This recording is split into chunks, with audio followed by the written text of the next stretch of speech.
make a big scene. Oh, make a big scene. When your son's taken upstairs and talked to by the cops, you don't, for a policeman, you don't consider that a big scene? 4 cops, right, that's what Randy said. 4 cops is a big scene. What I consider big was leaving the kids alone by themselves. You don't know our lifestyle, you don't know our situation, and now wait a second, lifestyle has nothing to do with it. You don't leave a 4-year-old and a 6-year-old in a house alone in the middle of the night, let alone in the middle of the day. Cops asked them, has it ever happened before? No. And another thing that has me irked still is that you did, Doug, was you sitting around, actually, nobody can believe this, in your suit, tie, your jacket, your dress pants, your dress shoes, and all that at 11 o'clock at night? Yeah, I was, as a matter of fact. As you were, as a matter of fact. No, I didn't have a tie on, no. You had a tie on when you was out here in front of my house. No, I didn't. I had a... Well, how could we see when you were so far away? You wouldn't come up here and check on Toby. I had a shirt on. I mean, do you talk so serious to the kids? Do you guys ever laugh? I know you do a lot of things with the kids. I know you guys go to the zoo. I know you guys go to boats. And I know the kids enjoy it, but I also know they're getting these spoiled little burger butts over a lot of things, too. They're getting expected a little bit too much out of life, I think. But is there any humor and laughter in their life, or is it all materialism and soberness? I don't know what's going on, but why is it the other day Toby didn't, for the first time, Toby didn't want to go to your house? And why did Toby draw a picture of the devil and say it was you? Heidi had a bad dream last night and it was at your house. That's the dream was. What is going on? I am really concerned. Yeah, I don't know. The kids hold a lot of anger. They don't hold a lot of anger here. Everything's hunky-dory here. As a matter of fact, the last 2 nights the kids have woke up with bad dreams. And both nights had been dreams had something to do with the house. Well, they don't wake up with bad dreams over here. They sleep well. From over there. They're not dreams here. You know, I'm thinking, is there perversion going on or what? Well, I think that's a pretty strong allegation. That is a pretty strong allegation, but I wonder. Well, exactly what are you trying to say? I had it happen to me. Is there a friend of yours that you or maybe think that's a good friend of yours who may not be a good friend, does she think? I think you're wrong. No, that's not impossible, Dad. It's not impossible. How can you comprehend leaving a 4- and a 6-year-old at home alone? For 15 minutes, and you know what? The DCFS worker died laughing. She said, Toby, do you know why I'm here? He says, yes, because I have no sense of time. So Toby, I'll be right back. I ran 3 blocks. I was right back. Well, you don't leave a 4-year-old and a 6-year-old at home alone. Don't you ever do it either, because by God, the first time there won't be no cops involved. It'll be me and my family involved. Because nobody in my family can believe. They said, right or wrong, they can't believe that you called in the outside. Your family thinks it's okay to leave kids alone. No, but they think you should have come over yourself. But no, you couldn't even come up on the front porch. Terry, the police did not want me to come up on the front porch. The police didn't want you to come talk to your own son? Did they say that? Terry. No, did they say that? They got the information they needed. They told me they thought it would be best if I left. Did you say, well, I would like to talk to my son? Did you take the police advice? Terry, I'm not going to argue with the police. I want to know how much you care about Toby. You took the police advice over your own son's welfare. I personally, I don't know, maybe it's the maternal instinct, I would have said, well, can I at least see my son or talk to him? Okay, but this is kind of going. You took the police advice. When the police got thousands and thousands and thousands of calls to make, and Terry, you have only one son. My own concern for Toby is why the police were at your house. You Right. don't leave a 4-year-old and a 6-year-old. Why didn't you just track your suit, tie, shoes, and your jacket over here in the first place? I did. You would have been here before they would have been here. I was. You was here before they was here. Yeah, that just goes to show me that your concern is not what your son is, but how it looks reflects on you. First time I ever left the kids. They told that lady that. They told the policeman that. They told you that. I can't even begin to tell you my anger about this. Well, that's good, because I'm not going to allow you to do that. You're not going to allow me to kiss my ass. I don't. It ain't ever going to happen again. I don't regret calling the police when you left the kids Regret calling the alone. police. Okay, fine. Anything ever happens, I call the police on you, then neither one of us have children. How do you like them apples? You want to call in outside organizations? That's... Tape cut off. Tape cuts off. It's not at the end of the cassette. The tape abruptly cuts off in a way that suggests Doug had pressed stop. For all of his rigor and scrupulousness in recording, it's like this moment was just too painful to document. In the end, Doug never needed the tape for evidence, as there was no court case. Terry agreed to allow him full custody without contest. When Toby was in the 3rd grade, he and Heidi went to live with their dad for good. Toby sits in silence, taking in what he just heard. Lauren studies his face. The thing I just get pulled back to again and again is like, that's my person in the middle of it. It's really hard. I wish there were like better words. I'm sorry.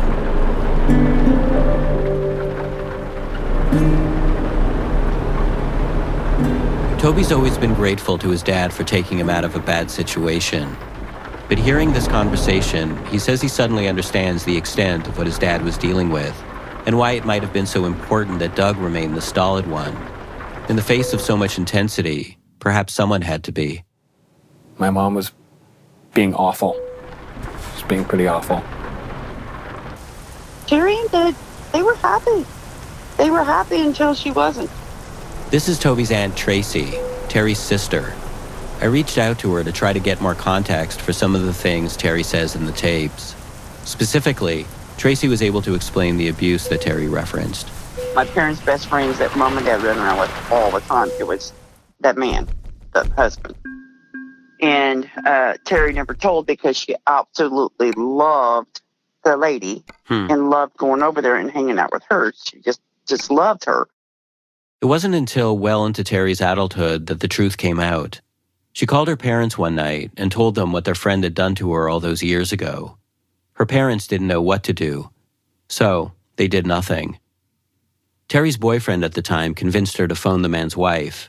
They called together. And they told her, these people are still married.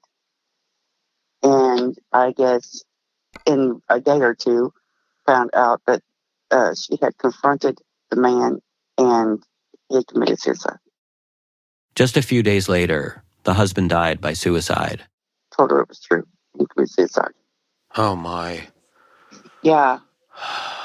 I think that was one of Terry's demons.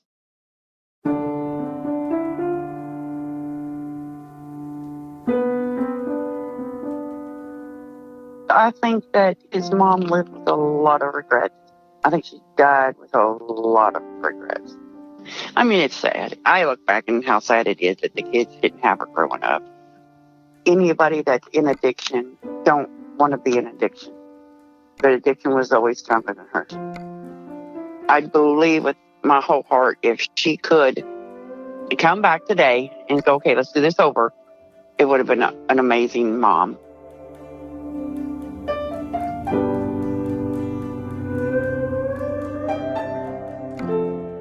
The argument about the police was the last tape between Toby's parents.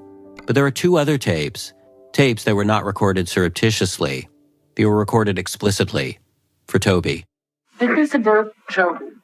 Started on Friday, November 27, 1981. This is a tape that Terry made recounting the story of Toby's birth directly to him. Doug and I got to hug you and text you. Doug was, your dad was crying. I was just so happy. Because this tape was found among Doug's things, because Terry sounds so young and optimistic, you can tell that this was recorded years before the divorce, back when things were different. Terry explains how she and Doug got into a spat. And your dad, we had a slight argument. But then swore to never argue in front of Toby again. And I told him, I said, we cannot argue in front of Toby because we don't like it. And so then we made up. He was proud daddy. We both love you, Toby, very, very, very much. All these years later, it's hard for Toby to picture his parents as people who were once in love, who could argue and then make up, who cared about him in tandem. In 2003, Terry died from complications due to addiction. The lasting image Toby has of his two parents, finally sharing the same room, took place at her funeral. Toby was surprised to see his dad seated at the back of the church. Doug left as soon as the service was over, and Toby could never figure out why his father had shown up at all. Maybe it was for the Terry he used to love. Maybe it was for their kids. Me and you now, kid. No messing around. Let's get this sleeper on you. Come on. The final tape I play for Toby is one of Toby himself, as a baby, with his parents. You got the hiccups? No, you got the hiccups. It's pretty tricky getting these clothes on you with you squirming all around. I know. In another part of the tape, Terry sings to a baby Toby. Sweet Toby Jean, I'm so in love with you. And I need Toby Jean. We never part, so hello, Toby Jean. Goodbye.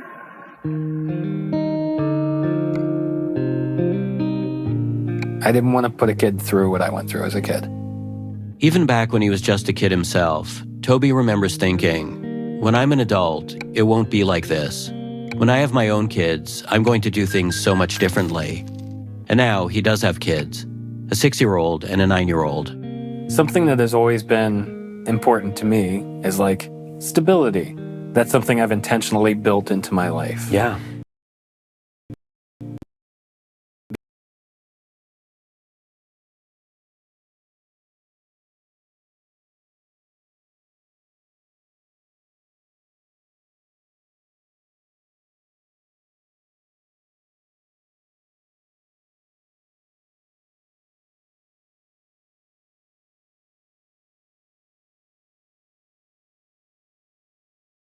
Because I knew what it was like to be a kid and not have that. And I think we've built a really good life for us and our family and our kids.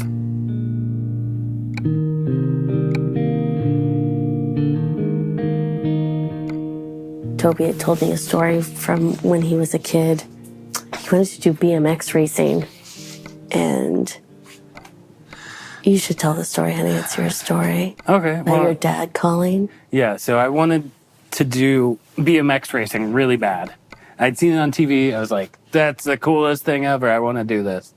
And so my dad called the one bike shop in our town and was like, is there any BMX around or whatever? And they're like, nope. And then I never got to do BMX. But our 6-year-old really is into it. And so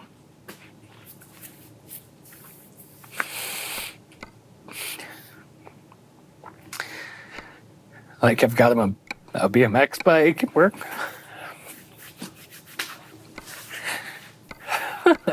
Sorry.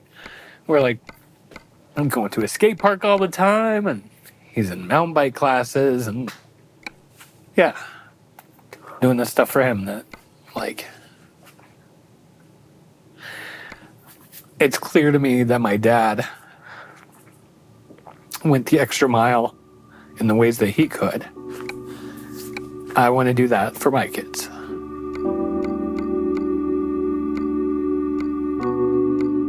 Toby doesn't get emotional very often. This is the most I've ever seen him emotional. Huh. And we've been through some life together. You're gonna sleep good tonight, buddy. Like, you know, this is this type of emotional work. It's exhausting. Yeah.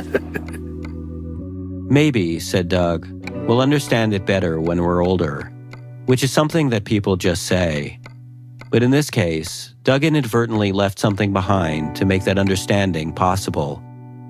And yet, to become the dad that he is, to give the things that he didn't get, Toby didn't need the tapes at all.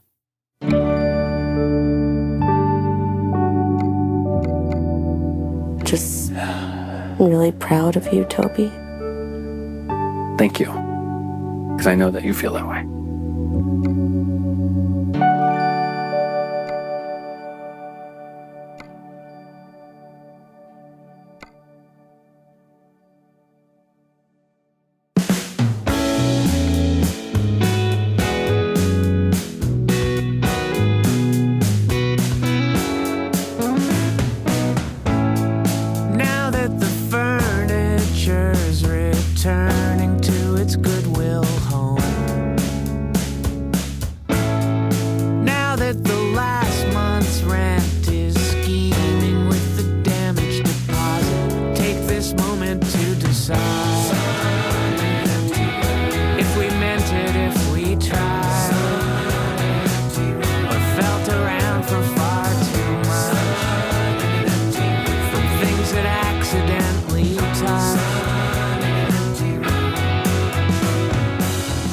This episode of Heavyweight was produced by senior producer Kalila Holt and me, Jonathan Goldstein, along with Phoebe Flanagan. Our supervising producer is Stevie Lane. Production assistance by Mohini Midgaukar. Editorial guidance from Emily Condon. Special thanks to Alex Bloomberg, Max Green, Blythe Terrell, and Jackie Cohen.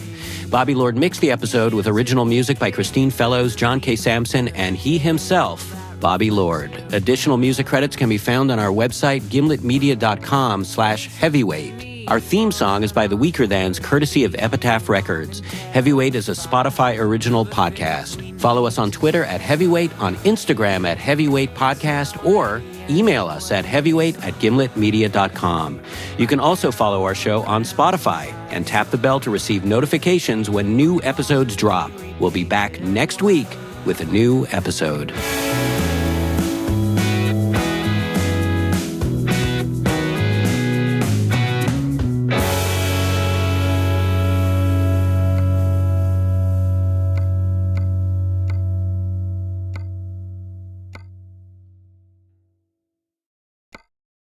Hi, Heavyweight listeners. While the team is busy working on next week's special episode, we don't want you flipping podcast stations, so we're bringing you something from our friends at Serial and the New York Times. It's an episode from the podcast The Retrievals that we've been eager to share. It's about these women who went to the Yale Fertility Center for a procedure called an egg retrieval. For months, patient after patient complained that they were experiencing excruciating pain during the procedure, like the anesthesia they were given didn't work at all. But time after time, these women were essentially brushed off. Until, finally, everyone found out what was really going on. It's a gripping story that goes to places you completely will not expect, places that are both deeply personal and also point to larger structural failures in the world of healthcare. Susan Burton, the reporter of the story, does an incredible job delicately guiding you through shifting sympathies and the complexities of the case. We've got episode 1 for you. But I'm sure, like me, you're going to want to tear through the entire series. The Retrievals, episode 1, coming up right after the break. The women are seeking fertility treatment for a variety of reasons. They've had a couple miscarriages, and they're pushing 40. They don't have fallopian tubes, or they need sperm. One woman has a diagnosis that's like a metaphor from feminist sci-fi. A uterus with a single horn like a unicorn. All of them wind up at the fertility clinic at Yale University. A couple of the women choose this clinic because they work at Yale, and that's what the Yale health plan covers. Others go to Yale on the recommendation of their doctors. But in Connecticut, you don't even really need the recommendation. Yale Medicine. It's a blue-chip medical brand. You know, Yale's just a huge name, and you just think anything that has anything to do with Yale is going to be, the best of the best. It's really not close to our house. It's not where I would have gone. But we figured, another doctor from another hospital said this is the best you can get. And of course you want that. To some of the women, the clinic seems to live up to its billing. They like their doctors, feel cared for by them. That man is an angel, one of the women tells me. He is by far the best doctor I've ever had. Others are not happy at the clinic from the start. It's things like feeling like a number, or issues with communication. There's a lot to communicate. You don't know how hard fertility treatment is until you get into it. And once you start it in one place, it can be difficult to go somewhere else. So they talk themselves into staying. That's the first thing they go against their instincts and talk themselves into.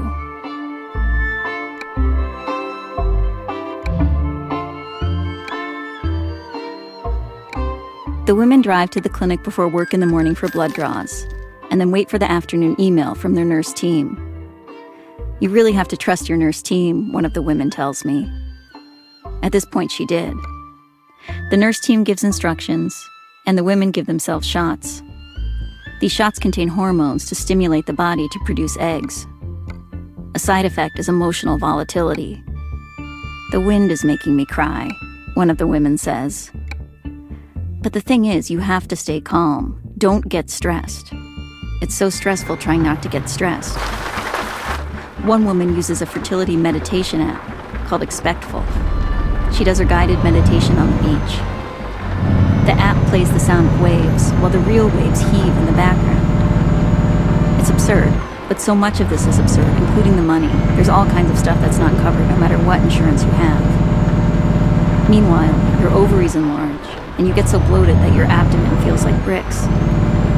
And then finally, you get to the day you've been waiting for. The day of the first egg retrieval. Which is what it sounds like. The eggs are removed from the body and then fertilized or frozen, depending on what you're doing. How many eggs am I going to get? That is the big question. The more eggs you get, the better your chance of a healthy embryo, a viable pregnancy, a child. The day of the retrieval, the women arrive at the clinic. They check in on different mornings, in different months and calendar years. None of them are here on the same day, but they will come out of the day with the same story. Laura arrives for her retrieval on a weekday morning in January 2020. She checks in and changes into a gown. 2 months ago, Laura was diagnosed with breast cancer. A double mastectomy followed, then an infection and additional surgeries. As soon as she freezes her eggs, she's going to start treatment. It's a lot. Laura is trying to put all of that to the side and just focus on the procedure ahead. I was excited, trying to stay positive and I was just like, having been through so much just the month prior, I was like, this is going to be easy because I had been through so many surgeries and procedures. I was just like, I know what this is like. I know what it's like to be under anesthesia or something and be given medication so you don't feel things. The egg retrieval is a surgical procedure. A long needle is inserted into the vagina, then pierced through the vaginal wall and up into the ovary. Laura has been told in advance what drugs she will be getting during the procedure. 2 drugs, fentanyl and another one, Midolazam or Zolam, and I believe that one's to induce sleepiness. Together, these 2 drugs offer what's often called moderate sedation. Basically, the fentanyl takes away pain, and the midazolam relaxes you. Some people get drowsy with this combination. Others remain alert. The use of fentanyl surprises some of the women. One of them, a public defender, has seen a lot of clients messed up by fentanyl, and for a second she's worried. Another woman, Katie, a neuroscientist at Yale, feels a spark of interest. And in fact, just being someone who studies addiction and studies some opioid use disorder, and as a curious person, I remember the morning of thinking okay, this will be interesting. I've never tried fentanyl before. And I expected to go in and have twilight anesthesia, not full anesthesia, but not feel anything. The women complete the last steps before the procedure. Get an IV, go over some papers. If their partners came back with them, now their partners say goodbye. And then it is time. The women tell what happens next. I walked myself into the procedure room because you get rolled out afterwards, but you don't have any medication in you. You're just kind of hooked up to the IV pole. And I walked into there and you get into on the chair or table, whatever they call it. And that's from there. They said, you're not going to feel anything. And they explained everything that was going to happen. They started the procedure and, I was just sort of taken by surprise, not expecting the excruciating pain, and just letting them know that, I don't think the pain medication is doing anything. It really feels like you're stabbing the needle. I felt everything. It's literally your most intimate parts of your body. They're using these long needles, and there's also a screen, so I can watch what they're doing, and I couldn't. I had to try and look away because literally each needle pierce, you feel. As we were moving along, it was my blood pressure started going up. I was sweating profusely and telling them, I was just in too much pain, that they had to stop.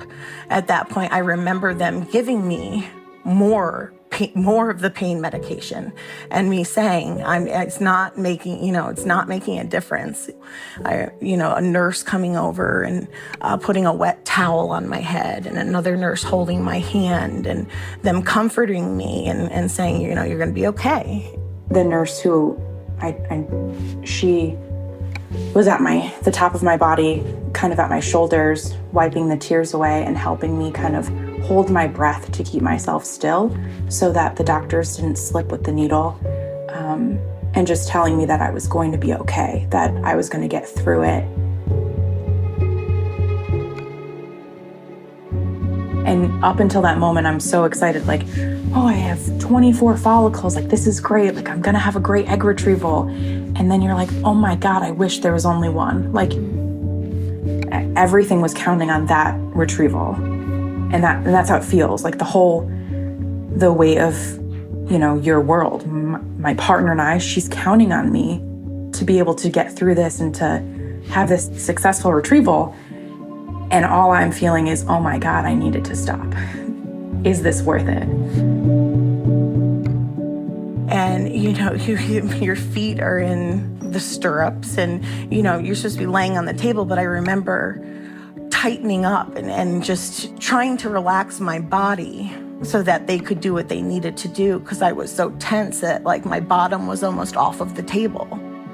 I remember, like, thrusting my hips up, saying, I feel everything. And nobody believed me. And it's just like, I don't know. But what are you gonna do? I wanted the procedure done. I just let it happen, and I was like, I'm awake, so. Knowing, I was stone cold sober and awake. And I remember the egg retrieval, they kind of do them one by one or like a couple at a time, my impression. And so you have moments in between pain to say, like, what the fuck is going on? I do remember, I think I swore. I was using curse words because it was just so painful. I don't know if I can do this any longer. You just have to get through it. It's going to be over before you know it. Okay, this is going to be over eventually. You can do this. You can do this. I want this moment to be over. Get through it. Get through it. I remember yelling or kind of making like, and really like looking in confusion at my nurse, the attending nurse, and her saying, I'm giving you the most I can legally give you. She said that that's the maximum that she's allowed to give me, so she couldn't give me anything else. I'm almost certain that at one point they said that they had given me all of the pain medication that they could give me. At one point they did say that I had maxed out. I couldn't have any more fentanyl or Versed. And I was like, how is this possible? How is that even? Like, how am I feeling this? How do people go through this? I can feel that. Like, I could feel I don't even know how to describe that.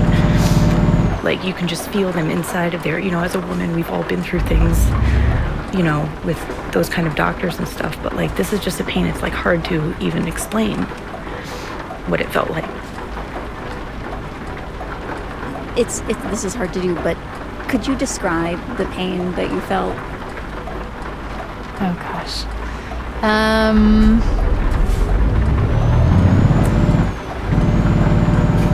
It felt like someone was like ripping something from the inside of your body. Yeah.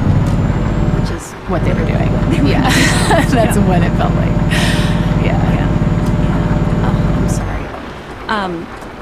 But I remember almost immediately thinking or almost daydreaming in that moment that like the attending nurse had one tube going from my IV into my arm and another tube going from my IV into her pocket.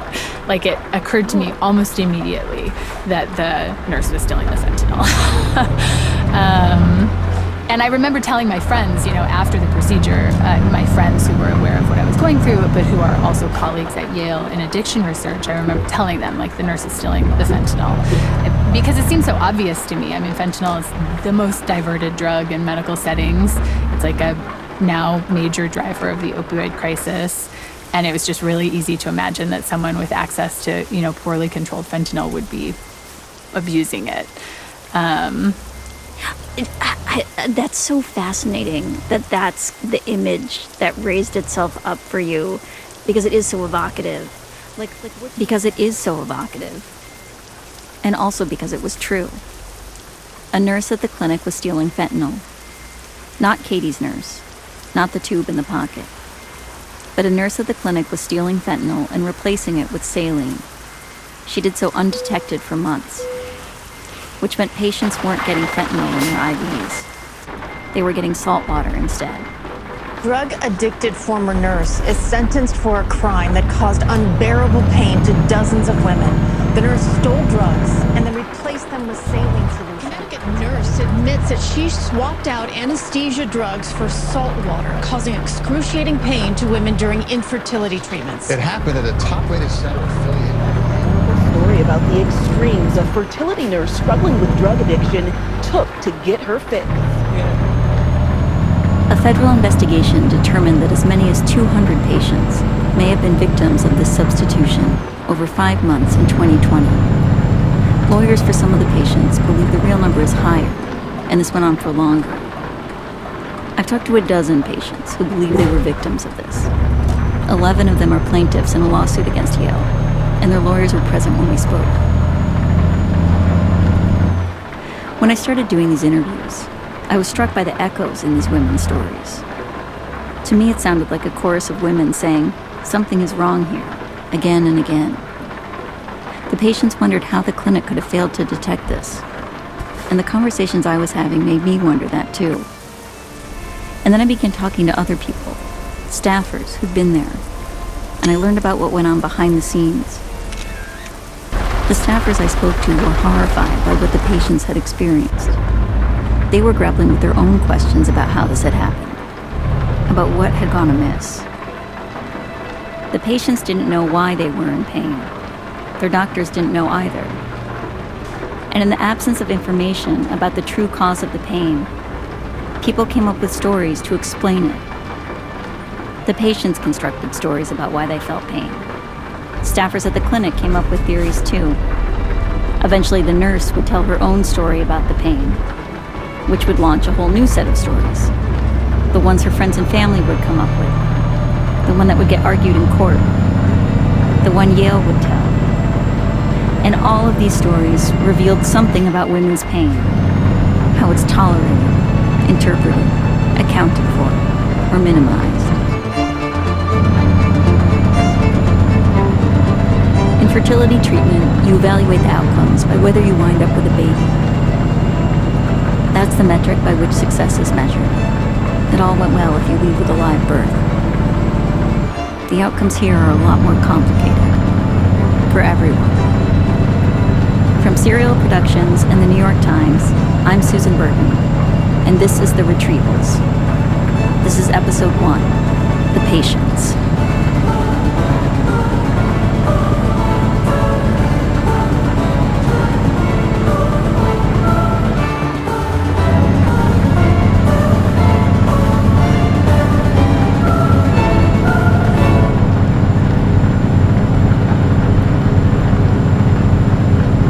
Retrieval is over, the women are wheeled out to the recovery room. And one of the first things that happens is that they try to come up with an explanation for their pain. They put you into the recovery room, and that's where you meet with whoever you were with. And I just remember that's when I had my phone back, and I was texting my sister-in-law because she was my confidant for all of this, having been through that. And she was just replying like, "Oh my God, how could you, what do you mean you felt everything?" And I'm like, I was just like, just explaining to her, I'm like, I don't know what's wrong. And one of the texts I said, I think I'm immune to fentanyl because I was like, I don't think it works on me. I'm not sensitive to fentanyl is a common theory. And I remember when the procedure was done, my family sort of, we have a family text that's ongoing. And I just remember texting them that, it's hard to believe that we have a fentanyl epidemic where people are addicted because it did nothing for me. Not all of the women were alert during their procedures. Some were more deeply sedated. They were so out of it during the retrieval that they don't really remember it, or only kind of. The pain hits when they come to. It was bad instantly, and it shouldn't really be bad instantly. You shouldn't wake up and be in horrific, nightmarish pain. But I woke up and it felt like someone had been inside me and gutted me. Yeah, it was like a gutted feeling. It was like someone had been inside me, scraped me hollow, it was burning. In a way, it is more confusing for the wake-up later patients. They're not matching each stab of pain to the needle on the screen. It hurts a lot, but it's less explicable. And because of that, scarier. your mind just goes to the worst possible places. Thinking, am I bleeding? Am I bleeding internally? Is this like a pain? Normally pain is a sign, is protective, right? It tells you something's wrong. There's a lot of uncertainty in the recovery room. An elevated blood pressure, a nurse running around to get ginger ale, a doctor coming by to say, there are fewer eggs than we expected. Are you sure you only want us to fertilize half of them? It's all just very overwhelming, and on top of it, some of the women feel like they're being rushed out of the clinic. Julia is one of them. I remember vomiting. They were giving me some fluids. I was very uncomfortable. There was no way I could walk. They put me in a wheelchair and wheeled me out, and I just had this feeling like this is not right. Julia is 31 years old and already a college professor. This morning when her husband drove to the clinic, she'd been frantic. There was work on a bridge near their house, and they got stuck. There's only a short window to retrieve the eggs before you ovulate them, and Julia was worried she would miss it. When she arrived at the clinic, she felt a huge relief, like, we made it. Both, we made it on time, and we made it to this day. Now she's feeling something she never expected. At home, she goes upstairs and gets into bed. I fell asleep for a little while, and then I woke up, and I was nervous. We had a babysitter here, watching my daughter, and I just, you wake up, you're like, oh my God, who's with my kid? I need to, and I walked a few steps to try and go down the stairs, and I realized I really had gone too far from the bed. But by this point, the pain was excruciating, I would say. And I turned to go back to lay down in my bed again, and I don't remember this, but I blacked out or passed out, and I woke up on the floor, and I kind of busted my lip open. Julia calls the clinic, and they tell her that she should go to the ER. She's in so much pain that she can't bend enough to get into a car. An ambulance is called, and when Julia gets to the hospital, they check her out. The retrieval is a safe procedure, but things can go wrong.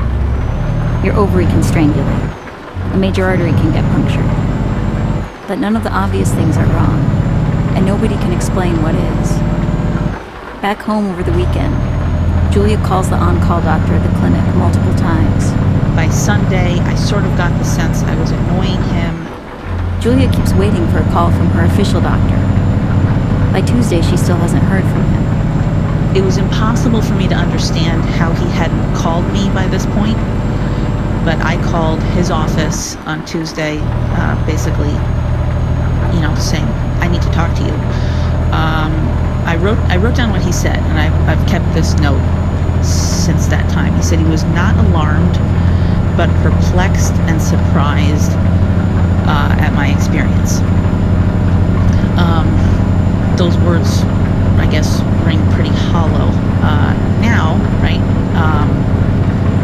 Knowing that there was a pattern of many women who had extreme, inexplicable pain after the egg retrieval. What did you make of that language, like in the moment, perplexed and surprised?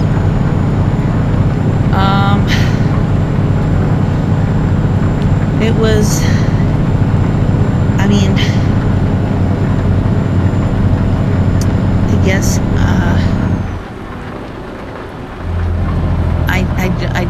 I felt crazy. I felt,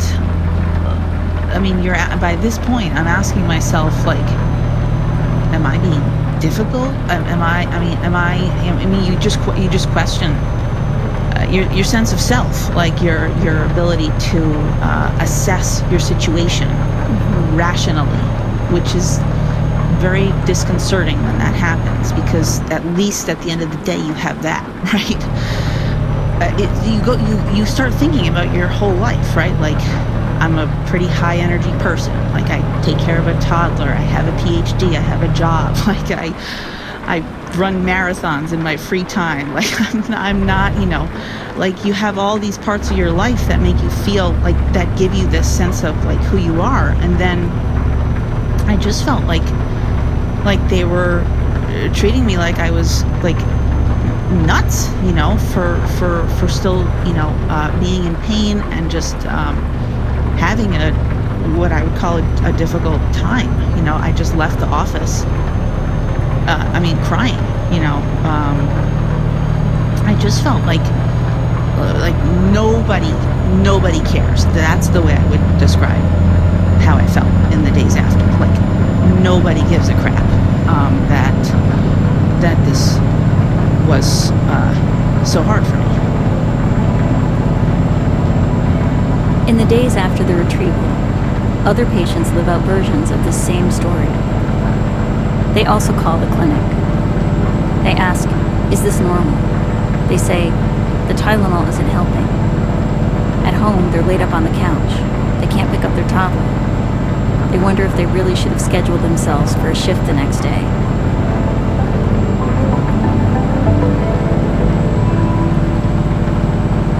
Not all staffers at the clinic are dismissive. But even when they respond with concern, there aren't any real answers. Some of these conversations take place days after the procedure, like at follow-ups to talk about next steps. We didn't really talk to the office until day 5 or day 6, which is when I found out that none of the eggs had survived. None were healthy enough to go to testing. And we had to talk about moving forward. And that's when I really expressed my sort of shock that the procedure was as painful as it was, and talked about, you know, if there were other pain management protocols that could be considered at that point. And I was told that, you know, that was the best pain medication that was available, and my doctor prescribed me an anxiety medication to take before the next procedure. And I remember saying to my husband, you know, I think it's strange because I'm not anxious about a medical procedure. Yeah. You know, it was the pain. It was severe pain, not anxiety about going into it. The next time that I saw my doctor, he asked me how the procedure went, and I said it was really, really painful. And he was kind of like a little bit concerned, but then he just didn't say anything after that. So I was like, okay, I guess. And this was my first time doing it, so I didn't know any better. So I was like, oh, okay, I guess it's supposed to be painful. Other women are talking about what happened with family and friends. So at that point, I had talked to a couple of family members who had done retrievals, and I felt even worse. There's nothing like feeling shame from like another female, and it unintentional too. You know, like that just seems weird because, you know, I was wheeled back there and joked with the staff and then fell asleep and woke up and was fine. And that seemed to be the general consensus between procedures at different clinics, that, oh yeah, I was kind of alert, but I didn't feel anything. It was really no big deal. Like the shots ahead of time were way worse than the actual procedure. And I started shutting down after hearing those stories that this was on me. Like something wasn't right with my tolerance and my ability to handle this.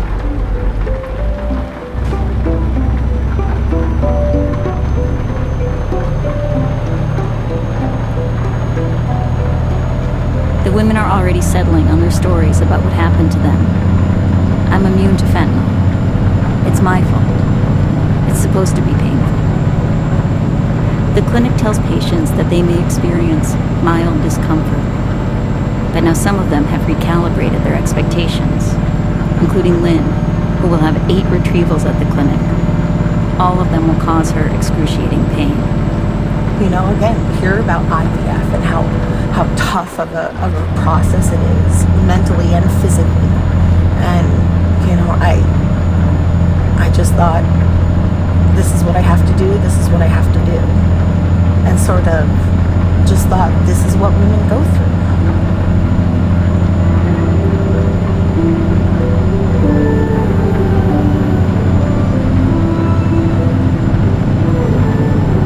Yale declined to offer information about how reports of pain were addressed at the clinic or to answer any other questions. Episode 1 of The Retrievals continues after the break.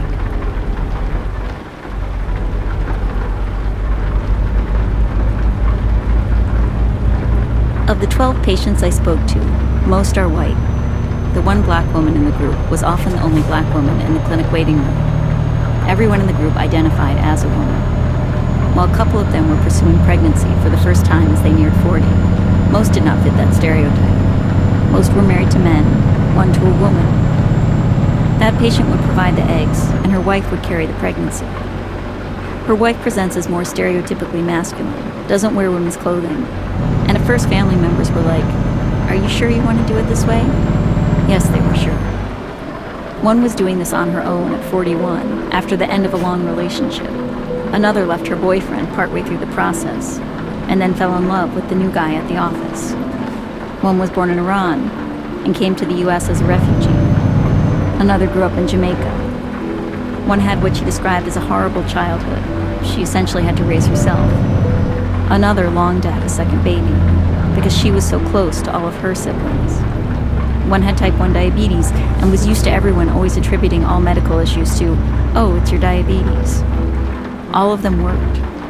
A special ed teacher, an accountant at a maritime firm, and a lecturer at Yale in the Department of American Studies. Her name is Leah. Her scholarship encompasses a variety of subjects. Exile and migration. She's the patient who came to the US as a refugee from Iran. And gender. From the beginning of her treatment, Leah located her experience within a context of assumptions about women patients, that they are unreliable narrators of their own symptoms, that they are anxious, exaggerated. But I remember the first time I went in there to get ready for the ultrasound, there was blood on the floor from a previous person's ultrasound. And I have to tell you, it was as ominous as signs fucking come. And I just remember me and Navid was with me, I think. Was Navid with me? Or I subsequently... Oh no, he couldn't go inside. He was waiting in the car. My husband was waiting in the car. I was just shaking. I was like, this isn't good. I mean, it was like you walk in and I was like, there's blood? You guys left blood over? What is going on here? Did you say anything did you say that? But here's the thing, and this is where it begins, is you are treated like a hysterical woman from the second you walk in. So you already know, and like as a, like a person who, like I study this stuff, I teach this stuff, and you're there and you're like, oh, this is actually what's happening right now. Here comes like Freud's patient, the hysterical woman who's childless and angry and hormonal and terrified and bitchy and mean, and that's how we're going to treat her. Hysteria comes from the Greek word for uterus. Ancient explanations for it involve an empty uterus. A woman was hysterical because her uterus was not full. Unanchored, the uterus roved through the body, which was what made women sick and crazy. To fix hysteria, you really needed to fill that uterus up. Like, so with the blood, I remember being like, there's blood on the floor, I was really upset. They're like, okay, I mean, it's, it turned right back on me, and I remember one of the nurses was like, okay, well, you can calm down. I was told to calm down. I mean, and then when they're doing the ultrasounds, of course, someone's doing a transvaginal ultrasound, so there's literally like this stick that's inside of you, and they're moving it around, and if you cringe, oh, okay, it'll just be like it's just another second. It's just, okay, just be patient. So you're constantly over-emphasizing or over-dramatizing what's happening. It's not that big of a deal. Leah felt like her doctor wasn't listening to her. She also didn't trust her assigned nurse. Then came Leah's first retrieval. She felt her pain wasn't taken seriously by anyone. She says they all blew her off. Leah wasn't happy with her treatment, but she decided to continue. Here I was. I saw it. I felt it. I was alarmed by it. But I kept going because I wanted to have a baby. Leah asked for a new doctor. He oversaw her next cycle, and soon she went in for another retrieval. Right after you're in that room, the anesthesiologist came up to me and she said, "You know what? You were waking up. You were waking up. We had to give you some more meds. You were waking up." So again, your body, you were nervous, you were agitated, you burdened us. Your kind of uncontrollable body put us in a position where we actually had to give you more drugs.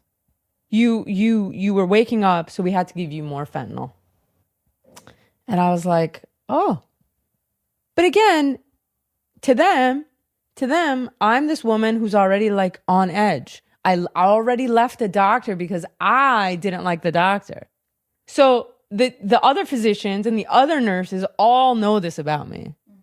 I'm a kind of already unruly, perhaps entitled, overly kind of needy woman who's just really angry that she doesn't have a baby.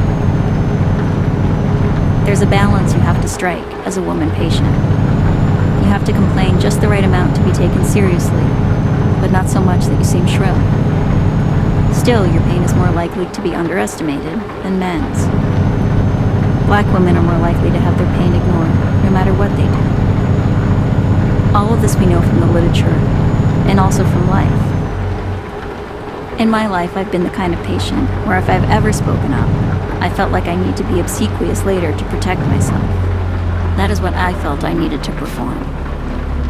Leah knew she'd need to perform a whole range of things in order to get help. Stern, docile, smart, stupid, agreeable. And now, on a gurney in the recovery room, Leah became an observer. She would remember what was happening. She would write about this one day. She tuned into the language, into the emphasis that to her seemed so interesting and fucked up, into the syntax that seemed to place the blame on her body. But at the same time, Leah had also internalized the narrative that her body was to blame. Her body was inadequate, deficient. That was why she was here. Her body had had miscarriages. Her body didn't make enough eggs. Her body couldn't cooperate long enough to get through a critical procedure. Oh God, my body. Like, here it goes again. Not only can I not, like, have a baby, I also can't even, like, just lay still with the right amount of fentanyl. In this moment, and throughout her treatment, Leah was simultaneously the writer saying, "I can name what's happening here," and the patient saying, "How could I have let this happen?" Other women occupied their own versions of this position. Their professional identities offered them one kind of story about these events. Their identities as patients directed them to another. Several of them had an area of expertise that was directly applicable here, in a way that is kind of uncanny.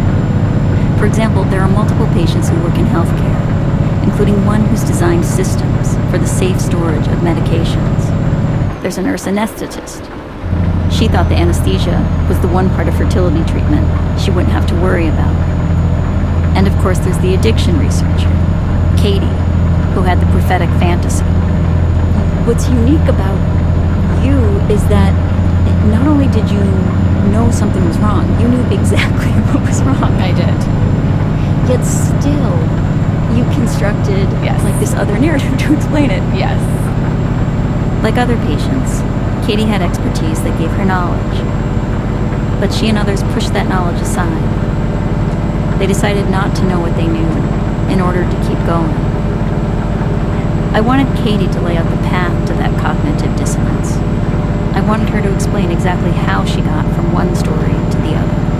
I mean, as I've told you, like, I came out of that procedure and I remember immediately texting my friends who are also colleagues in addiction research at Yale, like the nurses dealing with fentanyl. It just seemed so obvious. But then, you sort of come out of I remember just coming out of the shock and recovering from the procedure, and things just go on. You know,